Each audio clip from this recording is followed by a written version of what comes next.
সময় যদি অতিও সংক্ষিপ্ত হয়ে গেছে, কারণ মা কিছু বলেছে নিশ্চয়ই। যাই হোক, আজকে ঠাকুরের কথা বলার সাধ্য বা ক্ষমতা কোনোটাই আমাদের নেই, কারণ আমরা ঠাকুর হচ্ছেন অনন্ত অসীম, তাকে ধরা ছোঁয়ার বাইরে আমরা। তিনি দয়া করে আমাদের ধরে রেখেছেন, তাই আমরা তার সান্নিধ্যে এই যে এত সুন্দর একটা লিঙ্ক উপহার পেয়েছি। প্রত্যেকটা দিন করুণায় আজকে যে আমরা সন্ধ্যাবেলায় সকাল সন্ধ্যে দুবেলায় লিঙ্কটা চলে, কিন্তু আমি অন্য লিঙ্কেও সকালে থাকি, ঠাকুরকে কেন্দ্র করেই থাকি। আর এই ঠাকুরকে কেন্দ্র করে আমরা কত মানুষ, কত জায়গাকার মানুষ, দেখুন কেউ কাউকে চিনে না, কিন্তু একটা আবদ্ধ কি আমার পরম দয়াল এখানে উপস্থিত। সেই আবদ্ধে আমরা প্রত্যেকটা মা বোনেরা কি সুন্দর একটা আত্মীয়তার বন্ধনে আবদ্ধ থেকে আজকে পরম দয়ালকে কেন্দ্র করে আমরা একটা সুন্দর পরিবেশের মধ্যে আমরা সময় কাটাচ্ছি। আর এইটা সময়টা এত সুন্দর সময়, এই সময় আমরা আত্মীয় স্বজনের বাড়িতে গিয়ে এত সুন্দর সময় আমরা কাটাতে পারি না। কেন পারি না? না, সেখানে আমাদের সে আত্মার খোরাকটা পায় না, কারণ আমার পরম দয়াল সেখানে নেই। যেখানে আমার পরম দয়াল নেই, সেখানে আমার আত্মার খোরাক নেই। আর যেখানে আমার ঠাকুর আছেন, সেখানে আমার সব আছে। আমার সব চলে যাক, কিন্তু আমার ঠাকুর আছে আমার সঙ্গে। এর থেকে বড় সম্পদ পৃথিবীতে আমার আর কিচ্ছু চাই না। আমার বলে না, প্রত্যেকেরই। মানে ঠাকুর যদি থাকে তার সব থাকবে, আর ঠাকুর যদি না থাকে, হাজার অট্টালিকায় আমি বাস করি না কেন, কিন্তু আমার শূন্য অট্টালিকা, সেই অট্টালিকা আমার ঠাকুরই নেই, তাহলে আমার সেই অট্টালিকার কোনো দাম নেই। তা আজকে ঠাকুর আমাদের দয়া করে, তার দয়া না থাকলে আমরা এই দীক্ষায় দীক্ষিত হতে পারতাম না। তার দয়ায়, আমার বাবা মার অশেষ করুণায় আমাদেরকে ঠাকুরের সেই পথ ধরিয়ে দিয়ে গেছেন, যে আমাদের হাতে খড়ি। মা বাবা না দিলে তো আমরা এই হাতে খড়িটা পেতাম না, আর নাহলে আমরা এত মানুষকে চিনতেও পারতাম না। তাহলে কৃতজ্ঞ থাকতে হবে আমাদের মা বাবার কাছে। আমার মা বাবা সেই পথে পথিক ছিলেন বলেই হয়তো আমরা আজকে এই রাস্তাটা অবলম্বন করতে পেরেছি। আর আমরা অবলম্বন করতে না পারলে আমাদের জেনারেশনে যে সন্তানরা আসতো, তাদের আমরা সঠিক পথটা দেখাতে পারতাম না।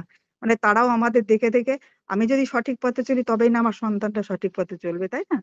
তাহলে আমরা ঠাকুর আমাদের সেই সঠিক পথে চলতে বলেছে। তিনি আমাদের তার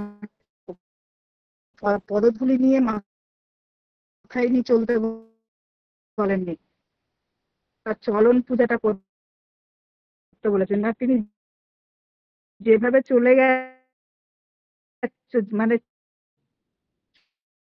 দিলেন স্বস্তায়নী সদাচার, যেটা আমরা অনেক পরে অবলম্বন করতে পেরেছি, কারণ আমরা জানতামই না যে স্বস্তায়নী জিনিসটা কি, বা এটা পালন করলে আমাদের কি কর্তব্য, যেটা না করার জন্য, যেটা আমাদের হয়ে গেছে সেই জেনারেশনের কথা তুলে লাভ নেই। এবং যে কটা দিন থাকবো সেই কটা দিনে যাতে সঠিকভাবে পালন করতে পারি, এটাই আমাদের একমাত্র কর্তব্য।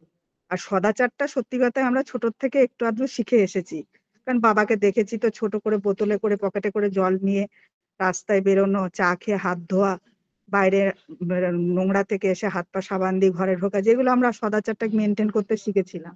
কিন্তু স্বস্তায়নীটা সত্যি কথাই জানতাম না। আমার স্বর্ণালী মায়ের আলোচনা শুনে শুনে এইটুকু উপলব্ধি আমাদের হয়েছে যে না, স্বস্তায়নী জিনিসটা কি। এই কি জানতে জানতে আমাদের বয়সের অর্ধেকটা সময় পেরিয়ে গেছে, তার জন্য যেটা হওয়ার হয়েও গেছে। যাই হোক, সেগুলো তো ভেবে লাভ নেই। আমাদের কর্মফল আমাদের জীবনের কোনোদিনই পিছু ছাড়বে না। কর্মফল আমাদের ভোগ করতেই হবে।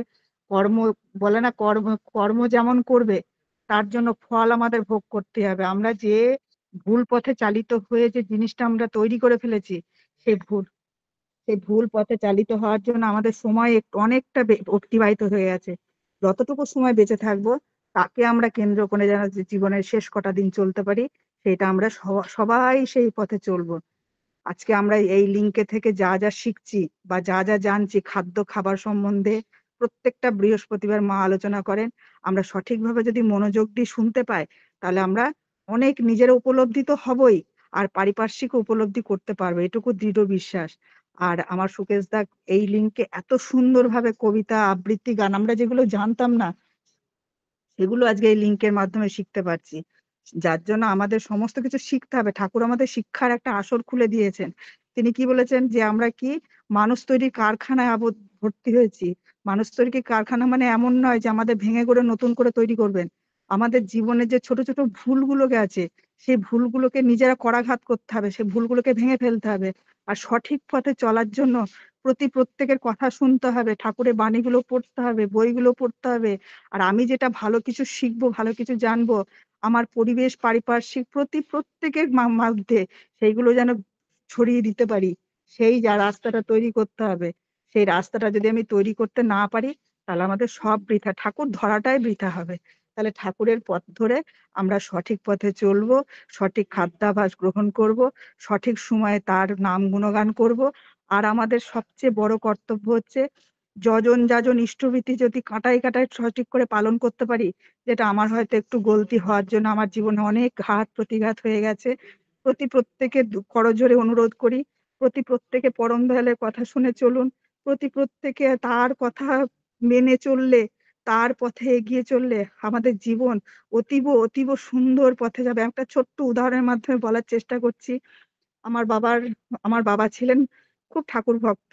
এবার ঠাকুর ভক্ত বলে না, তাকে আমি দেখেছি, মানে ছোট্টবেলা থেকে দেখেছি ভোরবেলায় নাম ধ্যান করা, 3:30টার সময় ঘুম থেকে উঠে পড়তেন, নাম ধ্যান করতেন। প্রত্যেক শুক্রবারে 3:30 নাম ধ্যান করে বাবা গ্রামে পাট কিনতে যেতেন। খুব একটা সামান্য উদাহরণ একটা। তো 3:30টার সময় বাবা প্রতিদিন নাম ধ্যান করতেন। আমাদের তখন তো প্রদীপের আলো জ্বেলে ধূপ ধূপ জ্বেলে বাবা একা ঘরে দরজা বন্ধ করে ঠাকুরের নাম করতেন। আমরা তখন বাথরুমে উঠতাম, বুঝতে পারতাম না বাবা এটা কি করেন। তা যাই হোক, আমি একদিন বাবাকে প্রশ্ন করেছিলাম, আচ্ছা বাবা, তুমি রাত্রির বেলা দরজা বন্ধ করে কি করো? বলে, তুই এখন ছোট আছিস, অত বুঝবি না, বড় হ তুইও করবি। হ্যাঁ, তখন অত কথায় গুরুত্ব দিইনি, ঠিক কথায়। বাবা প্রত্যেক শুক্রবারে মাল কিনতে যেতেন, পাটের ব্যবসা করতেন বাবা। গ্রামে মাল কিনতে গেছেন, 3:30টার সময় ঠাকুরের নাম ধ্যান করেছে, বাবা ইষ্টভীতি করে চা খেয়ে বাবা 4টে নাগাদ মাল কিনতে বেরিয়ে গেছে। রাত 4টের সময় সাইকেলে করে মাল কিনতে যেতেন গ্রামে, 5 মাইল দূর। সে মাল কিনে যখন মাল কিনতে গেছে সেই সময় একটা বলছে বড় বট গাছ, সেটা আমার তখন যথেষ্ট বড়, আমরা বট গাছের ওখান থেকে কে যেন বলছে এসে সাইকেলটাকে যেন পাকড়ে ধরেছে, ধরে বলছে সেই সাইকেলটাকে পোঁপো করে ঘুরিয়ে আমাকে উল্টে ফেলে দিচ্ছে। আর বাবার কি, বাবা রাস্তায় চলতে ফিরতে নামটা সবসময় চলতো, বাবা নাকি সবসময় নাম করতেন। তা নাম করতে করতে সেই সময় বলছে কে যেন মনে হচ্ছে আমাকে সাইকেলে পাক দিয়ে, সেই জায়গাটা যদিও বলে খুব খারাপ ছিল, যাই হোক, তো সেই সাইকেলে পাক দিচ্ছে আর বাবা বলছে আমি যেন পাক খাচ্ছি মনে হচ্ছে। কিন্তু আমার যেন মনে হচ্ছে যত পাক দিবি দে আমার ঠাকুরকে। বাবা সেই গুরুদেব গুরুদেব বলে চিৎকার করেছেন, আর নাকি সেই সময় সাইকেল থেকে উল্টে বাবাকে নিচে ফেলে দিয়েছে। মানে কপাল থেকে এতটা অংশ কেটে গেছিল। আমরা যখন বাবাকে দেখতে গিয়েছিলাম তখন 16খানা হসপিটালে সেলাই, আমার তখন সদ্য বিয়ে হয়েছে, 16টা সেলাই পড়েছে। কিন্তু ওই যে রাত 4টের সময় বাবা যে বট গাছের গোড়ায় পড়ে গেছিল, কে কাপড় তুলে বাবাকে ফেটি বেঁধেছে, কে হসপিটালে নিয়ে এসছে, তার সেই লোকটাকে কেউ দেখতে পায়নি। ডাক্তারদের জিজ্ঞেস করা হচ্ছে কে যে ম্যাটারো করে সেই হসপিটালে, একটা ম্যাটারো করে, আবার যে ডাক্তারে বলছে ম্যাটারো করে একজন কে একটা হসপিটালে দিয়ে গেছে, তা কে লোকটা তাকে কেউ আমরা মানে সেই দিন থেকে সেই লোকটাকে আমরা কেউ দেখতে পাইনি। বাবা বলছে মনে হলো সাদা কাপড় পরে কে যেন আমাকে কোলে করে তুলে নিয়ে আমাকে ম্যাটারো করে নিয়ে এসে, বাবা বলছে আমার বেহুশ ছিলাম কিন্তু মনে হলো কে যেন সাদা কাপড় পরে। কিন্তু এটা হচ্ছে ঠাকুরের দয়া, ঠাকুর নিজেই বাবাকে হসপিটালে ভর্তি করেছেন। সেইখান থেকে বাবার পকেটে ডায়েরি থেকে নাম্বার দেখে আমাদের বাড়িতে মানে কি গিয়ে আমাদের খবর দিয়ে নিয়ে আসা হয়েছে, সেখান থেকে এনে বাবাকে উদ্ধার করে সুস্থ করে বাড়ি নিয়ে গেছে। এটা হচ্ছে সামান্য উদাহরণ। আমার জীবনের উদাহরণ যদি আমি বলতে যাই, সকাল থেকে রাত পর্যন্ত শেষ হয়ে যাবে, কাউকে বলে শেষ করতে পারবো না। শুধু একটা কথাই বলবো, পরম দয়াল ছিলেন বলে আজ আমি দুটো কথা বলার সুযোগ পাচ্ছি। তিনি না থাকলে আমার জীবন প্রদীপ অনেকদিন আগেই নিভে যেত। আজকে 2013-12 সালে আমার জীবন প্রদীপ নিভে যেত। তিনি আসছেন তাই আমাকে কথা বলার সুযোগ এখনো করে দিচ্ছেন। আশা করি তিনি আমাকে এইভাবে ধরে রেখেছেন বলে আমি আছি, নাহলে আমার কোনো অস্তিত্ব নেই দাদা। আপনাদের সামনে কথা বলার মতো ক্ষমতা তিনি দিয়েছেন, তাই আজকে আমি পেয়েছি। আজকে যে লিঙ্কে আমি দুটো কথা বলবো সেটাও পর, আমি হসপিটালে এখনো বসে, হসপিটাল চেয়ারে, এই দেখুন আমি হসপিটাল এখানে বসে আছি, হসপিটালের চেয়ারে বসে এখানে ঠাকুরের পরম দয়ালে কথা বলার সুযোগ পেয়েছি। সবাই ভালো থাকবেন, সুস্থ তাই। থাকবেন। আর তাকে ধরে আমি খুব ভালো আছি। হাজার অসুখ বিসুখ থাকুক তবু তাকে ধরে ভালো আছি। জয় গুরু। সকলে ভালো তাই। থাকবেন, সুস্থ থাকবেন।